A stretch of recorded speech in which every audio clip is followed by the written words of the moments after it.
All right. Hello, everyone, and welcome to another edition of Pink Sock Reacts. And today I am very excited because I finally talked Gorak into watching Grandma's Boy, which I must say, Gorak, I get some hate for this, but Yeah. Grandma's Boy is one of my favorite Adam Sandler films of all time, and Adam's not even in it.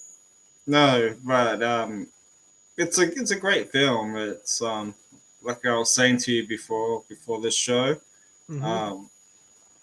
It was like watching Superbad and American Pie all in one.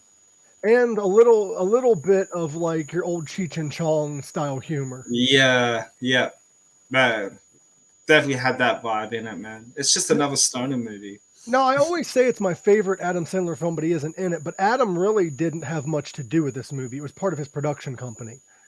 Yeah, The movie was written by Nick Swardson, Alan Covert, who is the main character, and Barry Wernick, and it was directed by Nicholas Gauzen. This movie, as you said earlier, had an all-star cast, bro. yeah, it did. It had basically all of your Adam Sandler cast members from like the year 2013 to like before 2013. It had everyone. Yeah, The movie is spectacular. It has a lot of funny humor, which I'm going to do what I normally do.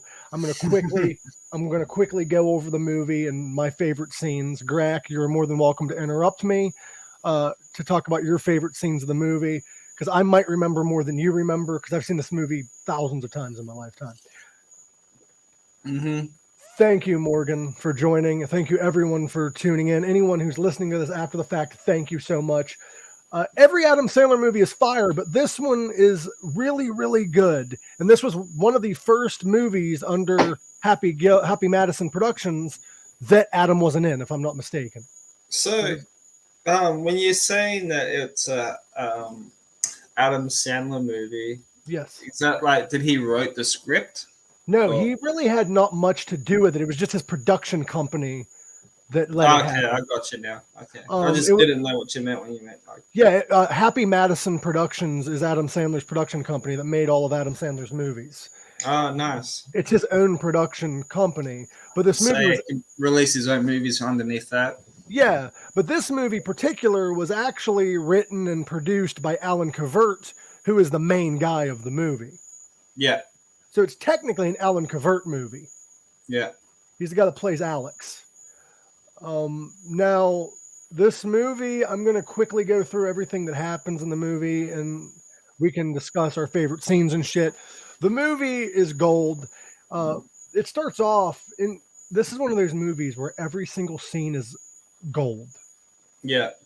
The beginning starts off, it's our main character, who is played by Alan Covert, Alex, and it's his friend. They're both playing Xbox, and they're playing a boxing game.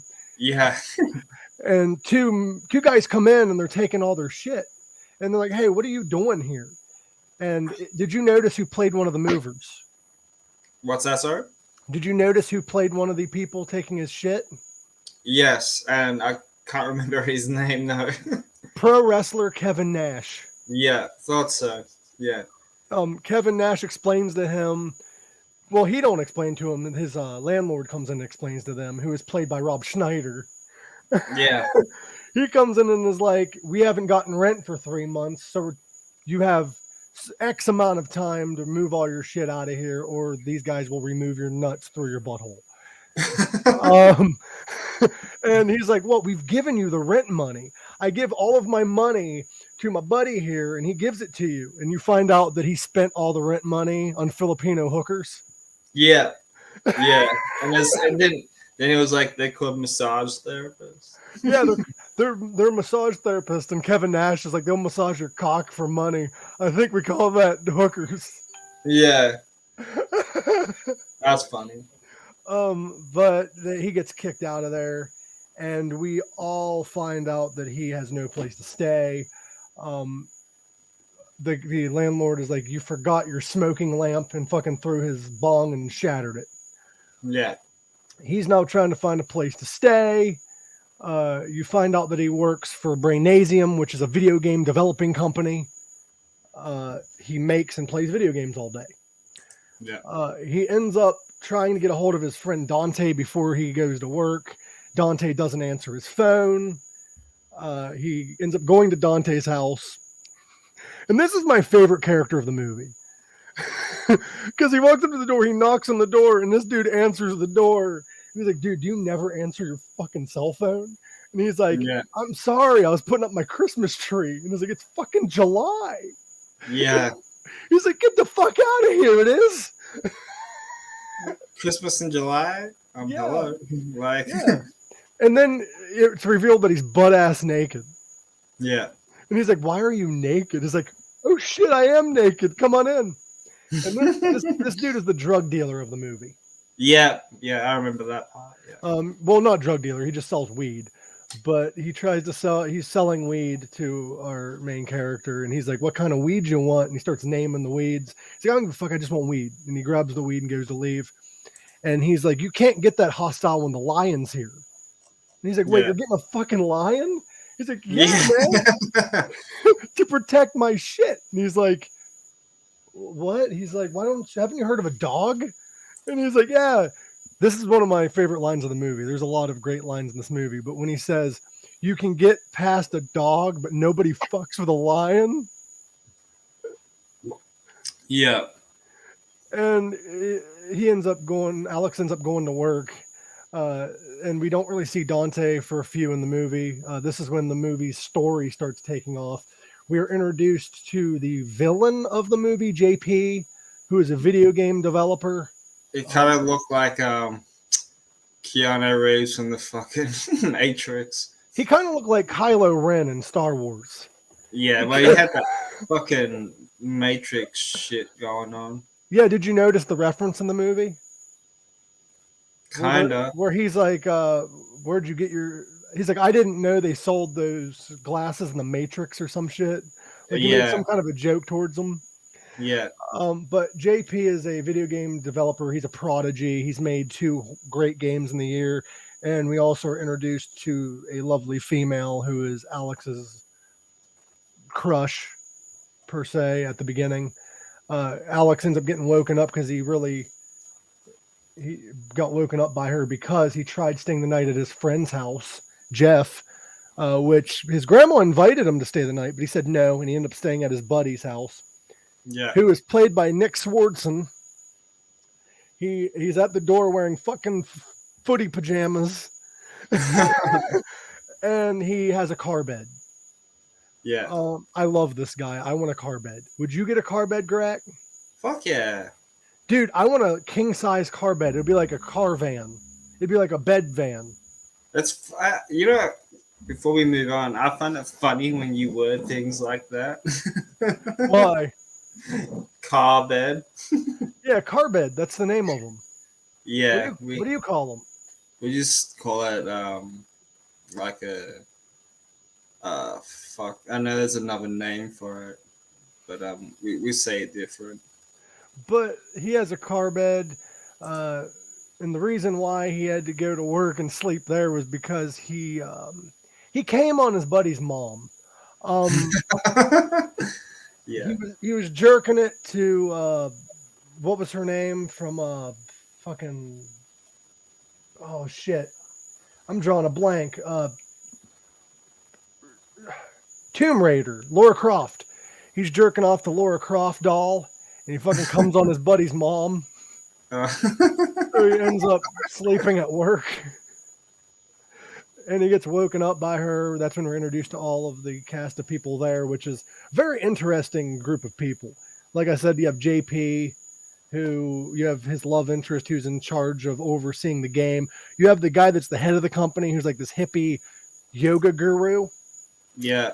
I'm taking my clothes off because it's fucking hot in here. But anyway, you're introduced to all this cast of people. Now, JP's trying to develop this game. All these guys are working on playing the game. He ends up finally staying the night at his grandma's house. Yeah. But he's lying to people at work and saying that he has 3 smoking hot female roommates that he's having wild sex with. And he ends up burning himself on like a food pan because he got hot. Yeah, on the oven tray. Yeah. Yeah, and he's wearing glove. He's wearing like some kind of wrap, and He had bandages on. yeah, and he said we had rough sex the night before, shit like that. Yeah, that's probably something I would say too. Well, he ended up getting weed from our buddy Dante, and he hid it in a tin in his bedroom. And you find out that his grandma's friend Sophia died in that room. Yeah. When she was explaining to him at a wedding. So he ends up sleeping in her room. Grandma scares him, whatever. Now, it is important to note that he has that 10 there for later. He ends up at work doing all that shit. He's telling them all about this wild sex. He has his hands all bandaged up. He says, I will finish my levels. I promise. The weird guru guys, like I forget all the things he said, but he's like, I had a vision that I was a bird and I went down into the water and became a whale. And like, he said all kinds of crazy shit. And it's like that dream meant, and, well, he ends up, finally gets revealed that he lives with his grandma because they show up to his work to give him something and everyone thinks he's having sex with his grandma. Yeah. But he's not. He reveals that to him that he lied and he's just staying at his grandma's. He ends up going to Dante's house, and we find out that actually before that, we see the grandma sitting on the couch and there's a news report. And it's fucking Dante on TV. He's like, I don't know how it happened, but I looked up in the tree and there's the king of the fucking jungle. I don't know how he got in town. So the lion got loose and it got taken away. Well, he goes back to Dante's house, and Dante now has a chimp, and he's going to teach this chimp karate. He ends up throwing a house party later in the movie. They end up having this huge house party and shit. But before that, the house party, he comes home and his grandma and her friends are laughing on the couch, and he doesn't know why. They're laughing at a Spanish channel because he got a black box from Dante earlier on that has all the channels and shit. So she's watching it and they're laughing. And he's like, what happened? She's like, I drank some of Sophia's tea. And she's like, yeah. What do you mean? She found it in the tin and thought it was tea. So she smoked all of his weed. So they end up throwing a house party. The grandma's all high. Everyone's stoned, singing karaoke and shit. Jonah Hill's character, because yes, he's in this movie, is sucking on a woman's titty. Like, it's a fucking wild. At the party. Yeah, he sucked on it for 12 hours. What's that, sorry? He was sucking on that titty for 12 hours. Yeah. Was that the party? Yeah, that was at the party. Yeah, the blonde chick approached him. I apologize if I'm jumping everywhere. I'm just trying it's all good. Trying to remember every goddamn scene. Have I reached your favorite scene yet? Yeah. What was your favorite scene? When his friggin' grandmother and her friends got friggin' high from drinking that bloody thing, but actually it was weed. Like, that was fucking hilarious. Imagine going like visiting your grandmother. She stoned on her ass. Yeah, and be like, "Oh, check out this special tea," and we'll make you all happy and shit. Well, after the party, the grandma was like, "I need to find out what kind of tea that was." Yeah. Well, after the whole party, during the party, before I get too ahead of myself, they called JP's phone all stoned and shit and made fun of him. Left it on a voicemail. Yeah. Later on, JP gets that voicemail. He's talking to everybody. He's like, yo, like, I got your voicemail. He didn't seem that upset about it until they said that he's out with the girl. Yeah. I forget her name off the top of my head. I don't know why. I've seen this movie. Samantha. He was out with Samantha on a date or something. He ends up going to the house, crying to fucking him about the phone call and shit. And that's when he finds out that he had a game that he was working on. It was a really good game. So JP said, I will borrow it as a friend and see if there's anything I could fix. Well, fast forward during a business meeting, he stole the game and claimed it was his. Yeah.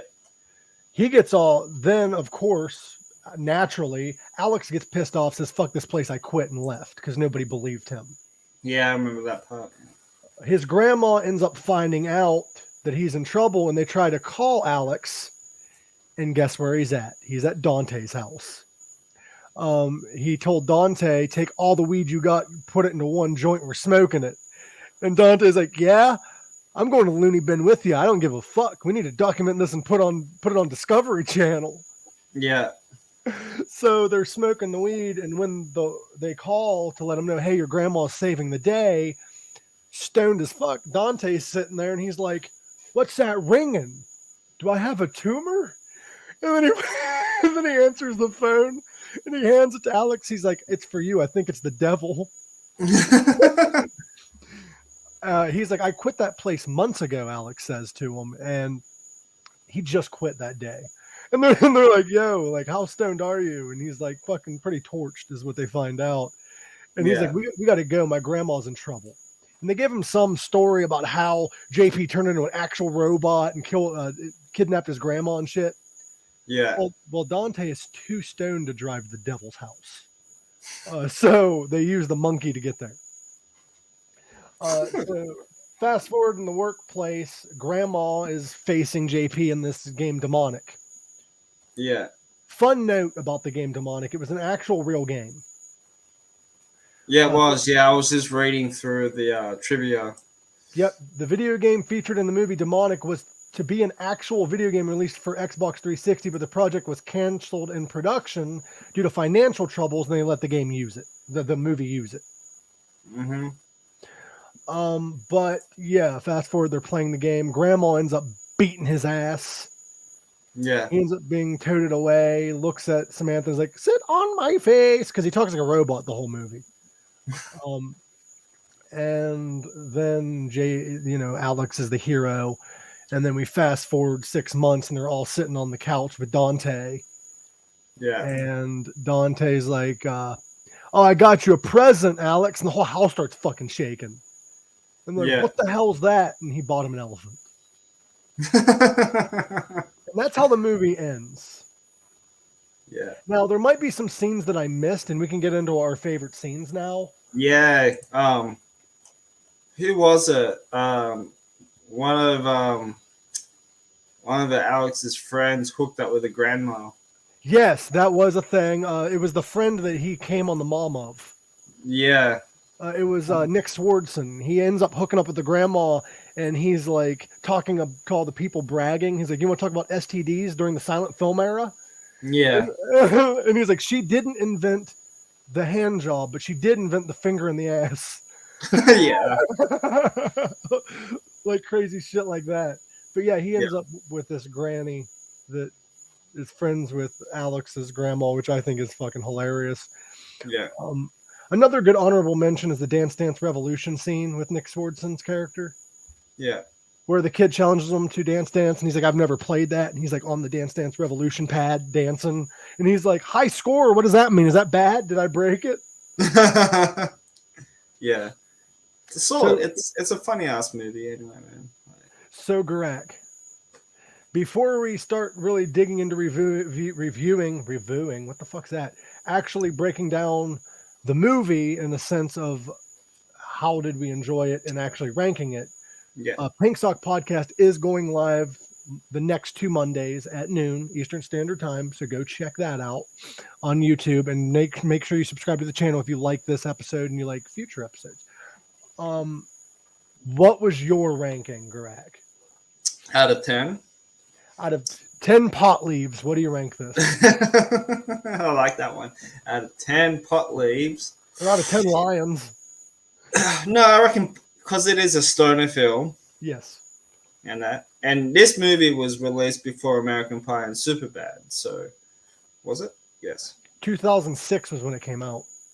Yeah, American Pie and Superbad would have came out a year or two later, I think. Superbad was the next year. Yeah, American Pie was 2 years later after that. American Pie was 1999, so yes, you are correct. Yeah. Well, no, you're not correct. American Pie was 1999, not 2009. Yeah. So, So American Pie was first. Out of Pot Leaves, I'll probably give it a. I'll give it a 6.9 out of 10. I'm going to give it a 9.5. Of course you are. It's your fucking favorite movie. It's not my favorite movie. It's one of my favorite movies. I have a lot of favorite movies. The reasoning why I'm going to give it a 9.5 is because I would rank this as one of the classic stoner films. If you're going to rank best stoner films ever, this is going to be in my top 5, top 10. Like, it's going to be top. It's a great fucking film. It's one of those movies I can watch again too, just for the hell of it, just for fun. Yeah, and the more you watch it, the more shit you like notice. Because I've watched this movie tons of times, and it's still hilarious to this day. And I can quote it word for word. But how young did Jonah Hill look in that movie though? This was one of his first roles, I think. What, big roles or? I think this was one of his first roles. I'm not sure. And the chick that played Samantha, she's in Dead to Me TV series. Yeah. So here is some trivial stuff for those people that are listening. This movie only grossed $6 million for its theatrical release, but it made over $50 million in DVD sales. Fuck. According to Nick Swardson in the pot smoking scene, Peter Dante was given fake weed. However, Peter decided to bring his own weed. So for each retake of that scene, he was lighting up a real bong. Swardson stated that Peter, after the take, said he couldn't feel his legs and they sent him to the hospital. Or he said that he needed to go to the hospital. He didn't actually go. That's pretty funny. The doll that Alex masturbated to was actually a Barbie doll that was modified because there was no Teen Wonder dolls at the time. Yeah, that's funny as shit. Right? See, this movie is fucking gold. Alex was driving a pile of garbage car because the production was running low on money. Yeah. So they used somebody's actual car. They couldn't afford a new car. Yeah. The original title was Nana's Boy. Ooh, lucky I didn't go with that title though, because Grandma's Boy actually just fits so well. Well, the reasoning why is because during the scene when they're taking shots of tequila, Samantha says to Alex, "What's the matter? Nana's boy can't hang." But they decided not to do it. Okay. They decided not to go with that. Yeah. Each time you see Dante, he has another ponytail. Yeah. His hair started off down, but by the end of the movie, he had 5 pigtails. So each scene was a different, he added more and more pigtails. The sounds heard when the doors open and close to JP's office are the same sounds that you hear during the game Doom when the doors open. Yeah. It's the same exact sound. Alex's house number at the beginning of the movie was house number 420, which is the official cannabis number. However, while the company is obviously fictional in the movie, the covers in the background, the magazine covers seen throughout the background of the show, the movie, is actually real Game Informer pictures. Here's another funny take.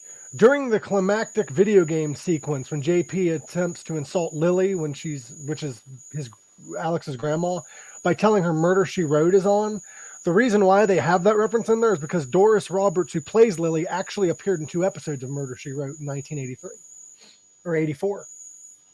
Ah, yeah. What was him? Lily, you say? Yes.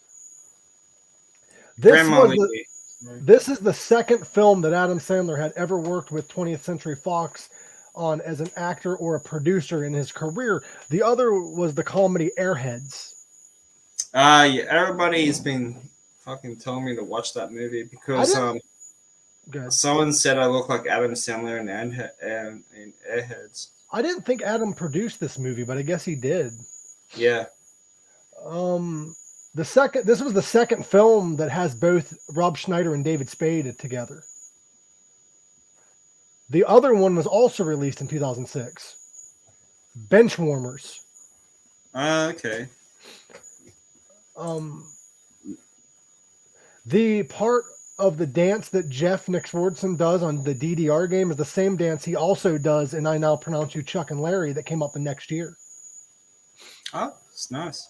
So they reused that.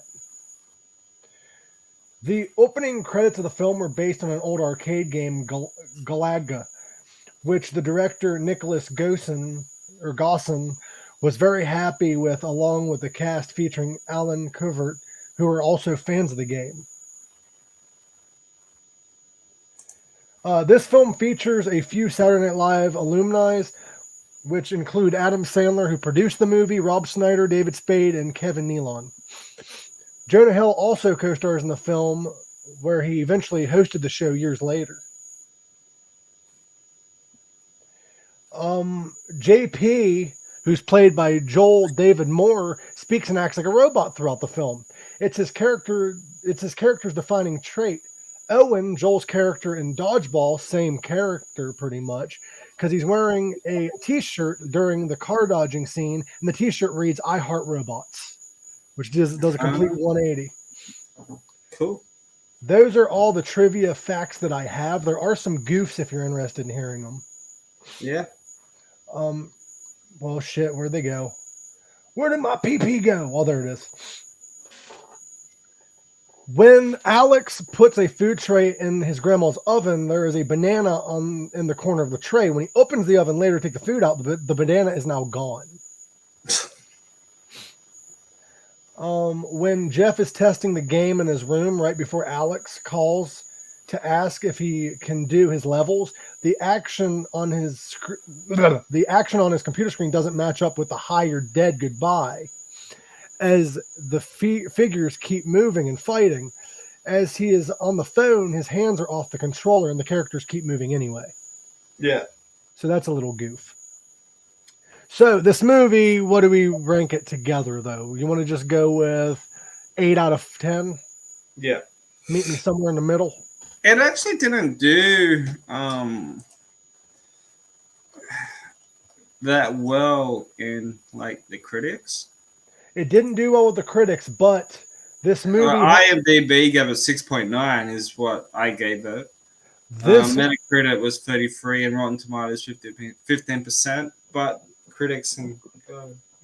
The thing with this movie, though, is it got the similar treatment that Clerks got and other movies around that time. Yeah. It got critically panned, and it also was not theatrically as successful as they had hoped, but it became a cult classic, and it got its money back anyway, and now it's really popular.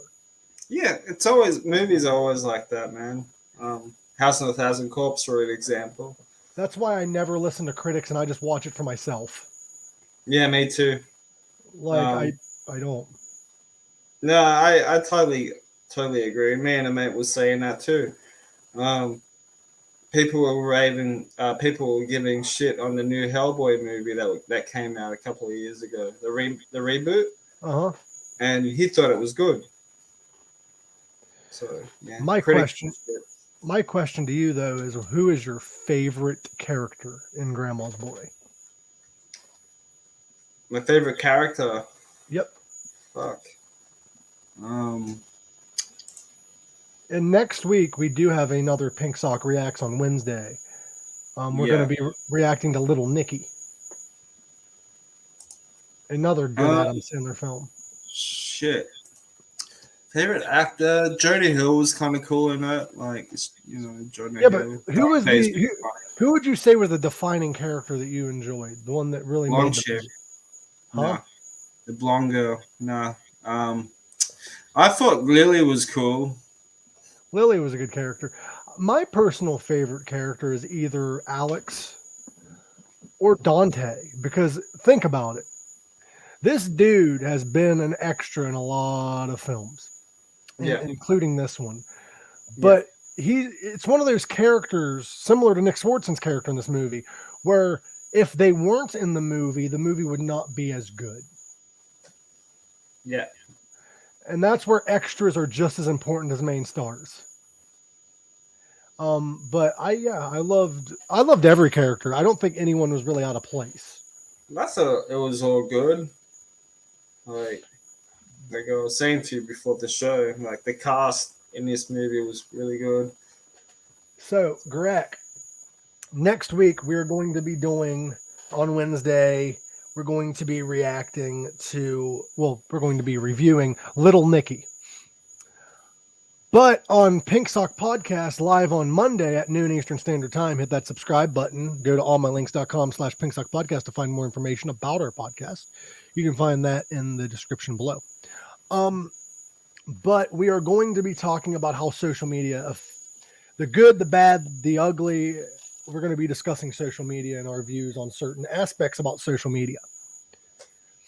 And then after we do that and the reacts, we are going to be talking about products. And I do have a little surprise for you guys, but you got to wait for 2 weeks. Yep. But hit that subscribe button, hit that share button, get us the fuck out there. And as always, guys, any final words, Gorak?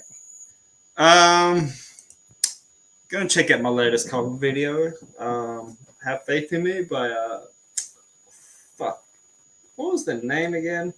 I'm having my brain's fried, maybe because I'm half asleep. By A Day to Remember. Great song, fun song to learn and play, and I'm going to check it out. Both on my TikTok and Instagram. Yes, I'm on TikTok, so I'm making TikTok great again. I'm on TikTok too. All you got to do is look up Gorak_1985. Yeah, I think that's the same thing on my TikTok as well. I don't really remember. With TikTok, you just type in Adam Gorak. Yeah. You're the only Adam Gorak I know, and I'm the only Mike Usenick. Well, I have a cousin. I have a cousin that's Mike Usenick, but I'm the only Mike Usenick that's as social as I am, which is weird because I have social anxiety. Figure that out. But anyway, as always, guys, live long, rock hard, and stay medicated. Love you all. Good night. And stay hard. Stay hard. Live long, rock hard, stay hard. That should be your shirt. Love you guys.